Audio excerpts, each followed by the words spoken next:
అందరికీ నమస్కారం. నేను మీ సాయినాథ్. 2 లక్షల రుణమాఫీకి సంబంధించి ఒక శుభవార్త వచ్చింది, గుడ్ న్యూస్ అప్డేట్. అలాగే 10,000 పంట నష్ట పరిహారానికి సంబంధించి కూడా మరికొంత రైతులు లబ్ధి పొందే ఒక సమాచారం కూడా వచ్చింది. ఈ ఒక్క వీడియోలోనే రుణమాఫీపై స్పష్టత, పంట నష్టంపై 2 స్పష్టతలు మీరు అందుకోబోతున్నారు. ఈ వీడియోని ఎక్కడ స్కిప్ చేయకుండా చివరి వరకు చూడండి. అండ్ మర్చిపోకుండా మన వీడియోని లైక్ చేయండి, ఇప్పుడే సపోర్ట్ తెలియజేయండి. వీడియో కింద కామెంట్ సెక్షన్లో రుణమాఫీకి సంబంధించి కేసీఆర్ ప్రభుత్వంలో ఉన్నప్పుడు మీకు రుణమాఫీ లబ్ధి జరిగిందా జరగలేదా అనేది కూడా కామెంట్ సెక్షన్లో తెలియజేయండి.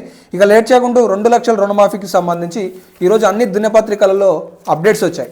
ఈ అప్డేట్స్లో పూర్తి స్థాయి సారాంశం ఏంటి అంటే, కాంగ్రెస్ ప్రభుత్వం ఇప్పుడున్న ప్రస్తుత ప్రభుత్వం ఏదైతే ఉందో అది 2 లక్షల రుణమాఫీ చేయడానికి కసరత్తు చేస్తున్నది. దీనికి సంబంధించి ఆర్బీఐతో అలాగే వాణిజ్య బ్యాంకులతో విధి విధానాల కసరత్తుపై సమీక్షలు చేస్తున్నట్లు చాలా స్పష్టంగా వ్యవసాయ శాఖ మంత్రి తుమ్మల నాగేశ్వరరావు గారు చెప్తున్నారు. ఈ అంశం ఇప్పటిదే కాదు, మనకి జనవరిలో నుండి తమిళసాయి గారు కావచ్చు, సీఎం రేవంత్ రెడ్డి గారు కావచ్చు, పొంగులేటి శ్రీనివాస్ రెడ్డి గారు కావచ్చు, అటు జూపల్లి కృష్ణారావు గారు పదే రుణమాఫీ జరుగుతుంది అని చెప్తున్నారు. కానీ ఈరోజు ఇవన్నీ సమీక్షిస్తే మనకి పూర్తి స్థాయిలో కొన్ని కొత్త మార్గదర్శకాలు చాలా స్పష్టంగా అవుపిస్తున్నాయి. అదేంటి అంటే, ప్రభుత్వం ఒక ప్రత్యేక కార్పొరేషన్ ఏర్పాటు చేసి దాని ద్వారా బ్యాంకులకి డబ్బులు చెల్లించి రైతులకి క్లియరెన్స్ ఇచ్చేసి మళ్ళీ క్రాప్ లోన్లు రైతులకు అందే విధంగా లోన్లు ఇప్పించే విధంగా ఏర్పాట్లు చేయాలన్న ఆలోచనతో ప్రభుత్వం ఉంది అనే వైఖరి కనిపిస్తుంది. ఇదొక పార్ట్ అయితే, మరి మనకి క్రాప్ లోన్లకి సంబంధించిన ఈ రుణాల మాఫీ ఎప్పుడు జరుగుతుంది అనే అంశం రెండోది. దీనికి సంబంధించి ఏ తేదీలోపు తీసుకున్న వారికి జరుగుతుంది అనేది రెండో అంశం.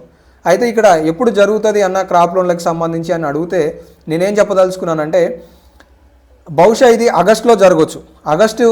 ఆగస్టులో జరగవచ్చు అని కూడా చెప్పలేను, అది ఇంకా లాంగ్ పట్టే అవకాశాలు కూడా అవుపిస్తున్నాయి. ఎందుకంటే ఇప్పుడు లోక్సభ ఎన్నికలు మేలో పూర్తి అవుతే మళ్ళీ మనకి జూన్ జూలై కాలాలలో రైతు బంధు కొనసాగుతుంది. ఏ ప్రభుత్వమైనా కూడా ఒక వైఖరి విధానంతో ముందుకెళ్తుంది. ఒక పథకం ఈరోజు కొనసాగుతుంది అంటే ఇంకొక పథకాన్ని ప్రవేశపెట్టడానికి అవకాశం ఉండకపోవచ్చు అని నేను విశ్లేషణాత్మకతో మీకు చెప్తున్నాను. కాబట్టి ఆ మార్గదర్శకాలు ఆగస్టు వరకు కొనసాగినా కూడా రుణమాఫీ అనే కార్యక్రమానికి శ్రీకారం పూర్తి స్థాయిలో చుట్టడానికి మాత్రం అది ఆగస్టు సెప్టెంబర్ వరకు కూడా వెళ్ళొచ్చు అని చెప్తున్నాను. వడ్డీ రెన్యువల్ చేసుకోవాలనుకునే ఆలోచన విధానం ఉన్న వాళ్ళు ఎవరైనా ఉంటే సంబంధిత ఆలోచనతో ఎవరికైనా తెలిసిన వ్యక్తులతో ఉంటే మాట్లాడుకొని ప్రయత్నం చేసుకునే చేయండి.